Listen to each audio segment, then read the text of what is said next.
하나님은 천지를 지으실 때 온 세상을 의인들에게 주시려고 지으셨습니다. 즉 하나님은 천지 가운데 죄가 설 곳이 없게 하시고 하나님의 의로운 자녀들이 온 세상을 영원한 유업으로 받아 누리도록 뜻하셨습니다. 이것이 하나님의 경륜이에요. 천지를 지으신 하나님께서는 이 천지에 누가 살도록만 하셨냐 하면 죄가 없도록 하셨어요. 악인들은 살 수 없도록 하셨어요. 악인들은 유업으로 받지 못하도록 하셨어요. 그러므로 영원한 유업을 얻게 되는 자들은 무엇보다 죄 문제가 있어서는 안 됩니다.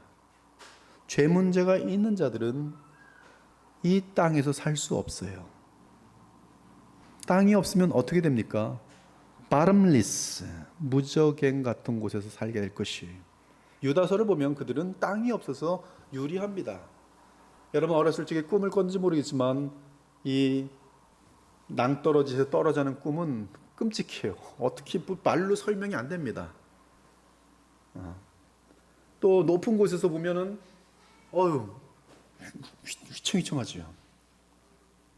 근데 악인들은 발 디딜 땅이 없어요. 죽음과 함께 그들에겐 땅이 없습니다. 불못도 땅이 없어요. 그러니까 무한히 영원히 떨어지는 무저갱 속에서 영원히 사는 것이 플러스 불의 고통, 플러스 모든 저주들, 모든 병마들. 하나님은 이 땅에 악인이 살도록 하지 못하게 하셨어요. 대단히 중요한 사실입니다. 이 사실은 가나안 땅을 통해 뚜렷하게 나타납니다. 즉 가나안 땅은 율법으로 다스려지는 영역으로서 율법을 어기게 되면 그 땅에서 쫓겨나도록 되어 있습니다. 일반 세상적인 법들도 마찬가지예요. 너무나 큰 죄를 범하면 죽여서 그 땅에서 못 살게 만들어 버려요. 아니면 도망자가 돼서 방황하게 됩니다. 죄 때문에 방황자들이 많이 있어요. 자기 신분을 알리지 못하고 계속 방황해요. 근데 그 가나안 땅, 약속의 땅을 보면 어떻게 되어 있냐면 그 땅이 악인들을 토해냅니다. 이 창세기 6장에도 보면 그 땅이 악인들을 토해내요. 그 땅도 더러워졌으므로 내가 그 악으로 말미암아 벌하고 그 땅도 스스로 그 주민을 토하여 내느니라. 그러므로 너희 곧 너희의 동족이나 혹은 너희 중에 거류하는 거류민이나 내 규례와 내 법도를 지키고 이런 가증한 일에 하나라도 행하지 말라. 너희도 더럽히면 그 땅이 너희가 있기 전 주민을 토함같이 너희를 토할까 하노라. 이 가증한 모든 일을 행하는 자는 그 백성 중에서 끊어지리라. 그러므로 너희는 내 명령을 지키고 너희가 들어가기 전에 행하던 가증한 풍속을 하나도 따름으로 스스로 더럽히지 말라. 나는 너희의 하나님 여호와니라. 즉 약속의 땅에는 악인들은 살 수 없다는 말씀이에요. 하나님의 말씀을 거스른 자들은 살 수 없다는 말씀이에요. 근데 그 약속의 땅이 이제 장차 전 우주적인 전 세계적인 땅이 되는데 그 땅에 악인들은 살 수 없는 것이.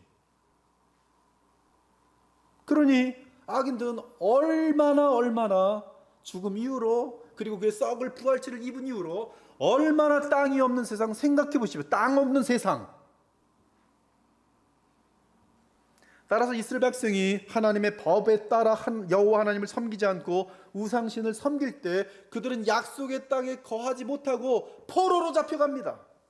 약속의 땅은 거룩한 자들만이 살 수 있는 것이. 그리고 그 율법의 최고의 형량이 뭐냐면 이 땅에서 살지 못하게 하는 것이. 그리고 그것이 포로입니다. 포로. 바벨론 포로, 아수르 포로인 것이.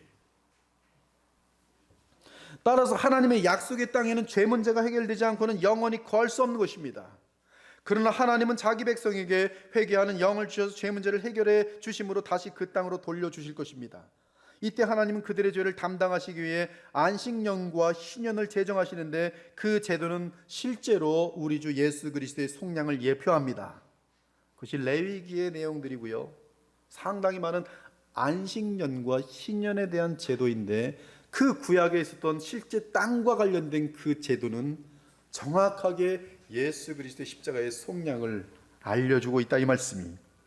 즉 이 세상의 땅 전체는 가나안 땅이 예표하는 하나님의 자녀들의 영원한 기업이 될 것인데 그 땅에 영원히 거할 수 있는 자들은 오직 예수 그리스도의 속량으로 죄 사함을 받고 또한 하나님의 법대로 의롭게 살 수 있는 의로운 생명을 얻은 자라야 하는 것이, 그러므로 영원한 땅을 유업으로 얻는 자는 거듭난 사람이어야 하며 그리스도와 연합한 사람이어야 하는 것입니다. 이에 하나님께서는 죄인들에게 이 땅을 주시기 위해 하나님의 아들을 보내셔서 그들의 죄 문제를 해결해 주시기를 원하셨던 것이, 이는 그를 믿는 자마다 영생을 얻게 하려 하심이라. 영생이 무엇이 전제됩니까? 영원한 땅이 전제되는 것이, 영원한 땅을 주시는 거예요. 같이 하나님이 세상을 이처럼 사랑하사 독생자를 주셨으니 이는 그를 믿는 자마다 멸망하지 않고 영생을 얻게 하려 하심이라. 하나님이 그 아들을 세상에 보내신 것은 그로 말미암아 세상이 구원을 받게 하려 하심이라.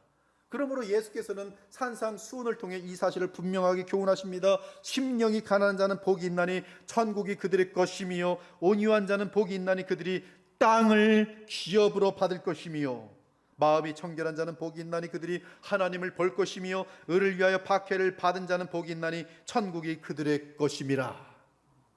그러므로 여러분이 자신의 생명과 보혈로 죄값을 치르신 예수 그리스도를 믿어야만 이 땅에서 영원히 살 수 있는 권한이 생깁니다. 오직 그리스도 안에서 성령으로 거듭나 주의 생명을 소유한 자들만이 이 땅을 영원한 유업으로 받을 수 있습니다. 이는 이 땅의 주인은 하나님이시고 그분의 아들 우리 주 예수께서 자기 백성을 위해 핏값으로 치르고 사신 땅이기 때문에 그래요. 예수님께서 십자가에서 흘리신 것은 돈의 가치랑은 비교할 수 없는 하나님의 아들의 완전한 의인의 생명값을 치른 것인데 그 가치는 무한합니다. 근데 그 무한한 값을 치르고 이 땅을 사신 것이, 그리고 주의 백성들의 죄를 용서해 주신 것이, 그리고 용서받은 그들을, 또 영생을 얻은 그들을 바로 값을 치르고 산 이 세상, 새로운 세상에 살도록 유업으로 주시는 것이, 그러므로 현재 이 땅의 주인은 당연히 하나님이시지만 또한 동시에 이 땅은 우리 주 예수 그리스도의 것입니다. 즉 우리 주 예수 그리스도는 사람이신 그리스도로서 현재 만유해 주시며 만왕의 왕이세요.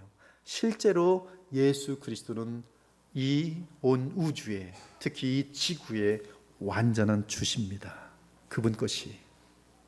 지금도 경제인들 중에 수백 조를 갖고 있는 사람들이 뭐 땅을 계속 산다 할지라도 그것이 그들의 소유가 될 수 없어요. 왜냐하면 이 땅의 궁극적인 소유는 우리 주 예수 그리스도 것이 이미 되었기 때문에 그래요.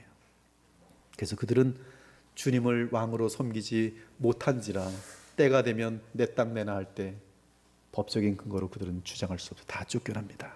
다 쫓겨나요. 오직 그리스도의 생명을 가진 자들만이 그 땅에서 남게 돼 있어요.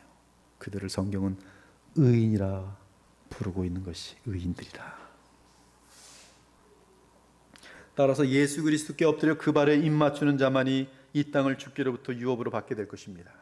그러나 그리스도를 왕으로 모시지 않은 자들은 결코 이 땅의 주인이신 그리스도의 나라에 들어올 수 없을 것이. 더욱 놀라운 것은 아브라함이 오늘 사라와 그 후손을 위해 막벨라 굴과 그 땅을 산 것은 가나안 땅에 대한 하나님의 약속을 실제로 누리는 상징적인 보증이었다는 것이. 여러분들이 어떤 집을 살 때 계약을 한 다음에 보증을 내잖아요. 그 계약금을 내면 보증을 받아요. 그래서 정상적으로 일이 진행되면 그것은 내가 사도록 돼 있어야지, 잔금을 치르고. 근데 오늘 이 아브라함의 행위는 보증이 보증. 무엇에 대한 보증? 막벨라 굴에 대한 보증이 아니라 막벨라 굴이 상징하고 있는 약속의 땅을 보증하고 있어요. 마찬가지로 예수 그리스도의 피값으로 제사함을 받고 거듭난 자들은 성령을 보증으로 받습니다. 무엇에 대한 보증입니까? 그렇습니다. 장차 유업으로 주실 영원한 땅과 나라와 부활에 대한 보증이. 너무나 성경은 완벽하게 말합니다. 하나님의 약속은 얼마든지 그리스도 안에서 이해가 되니 그런즉 그로 말미암아 우리가 아멘하여 하나님께 영광을 돌리게 되느니라. 하나님이 또한 우리에게 인치시고 보증으로 우리 마음에 성령을 주셨느니라. 여러분 안에 성령이 있으면 여러분들은 보증받은 자들이 무엇을? 영원한 하나님의 땅을, 영원한 하나님의 나라를, 영생을 보증받은 자들이. 만일 땅에 있는 우리의 장막집이 무너지면 하나님께서 지으신 집 곧 손으로 지은 것이 아니요 하늘에 있는 영원한 집이 우리에게 있는 줄 아노라. 참으로 우리가 여기서 탄식하며 하늘로부터 오는 우리의 처소로 덧입기를 간절히 사모하느라 이것을 우리에게 이르시고 보증으로 성령을 우리에게 주신 이는 하나님이시니라. 그러면 우리는 어떻게 살아야 합니까? 새하늘과 새 땅에서 주께서 베푸실 영광은 너무나 큰 차이가 나기 때문에 철저하게 주를 믿고 순종하며 거룩하고 신실한 삶을 살아야 할 것이, 그런즉 우리는 몸으로 있든지 떠나든지 주를 기쁘시게 하는 자가 되기를 힘쓰노라. 이는 우리가 다 반드시 그리스도의 심판대 앞에 나타나게 되어 각각 선악간에 그 몸으로 행한 것을 따라 받으려 함이라. 우리는 그의 약속대로 의가 있는 곳인 새하늘과 새 땅을 바라보도다. 그러므로 사랑하는 자들아, 너희가 이것을 바라보나니 주 앞에서 점도 없고 흠도 없이 평강 가운데서 나타나길 힘쓰라. 사랑하는 자들아, 우리가 지금 하나님의 자녀라. 장래 어떻게 될지는 아직 나타나지 아니하였으나 그가 나타나시면 우리가 그와 같을 줄 아는 것은 그의 참모습 그대로 볼 것이기 때문이니 주를 향하여 이 소망을 가진 자마다 그의 깨끗하심과 같이 자기를 깨끗하게 하느니라. 우리 주 예수 그리스도로 말미암아 우리에게 승리를 주신 하나님께 감사하노니, 그러므로 내 사랑하는 형제들아, 견실하며 흔들리지 말고 항상 주의 일에 더욱 힘쓰는 자들이 되라. 이는 너희 수고가 주 안에서 헛되지 않은 줄 압니다. 그러므로 우리는 이 세상에 속하지만 이 세상에 물들어서는 안 되며 이미 하나님 나라의 시민이 되었으니 그 나라의 법을 지키면서 살아야 할 것입니다. 그 나라의 법을 예수께서 요약하여 주셨으니 죽기까지 하나님을 사랑하고 그 사랑으로 이웃을 사랑하는 것이, 그러한 사랑에는 결코 죄가 틈탈 수 없으며 지극히 거룩한 사랑으로 나아가도록 되어 있습니다. 왜냐하면 하나님의 사랑은 무한한 거룩함이기 때문입니다. 따라서 우리는 함께 거룩한 성전으로 하나가 되어야 합니다. 그러므로 이제부터 너희는 외인도 아니요 나그네도 아니요 오직 성도들과 동일한 시민이요 하나님의 권속이라. 너희는 사도들과 선지자들의 터 위에 세우심을 입은 자라. 그리스도 예수께서 친히 모퉁이 돌이 되셨느니라. 그의 안에서 건물마다 서로 연결하여 주 안에서 성전이 되어가고 너희도 성령 안에서 하나님이 거하실 처소가 되기 위하여 그리스도 예수 안에서 함께 지어져 가느니라.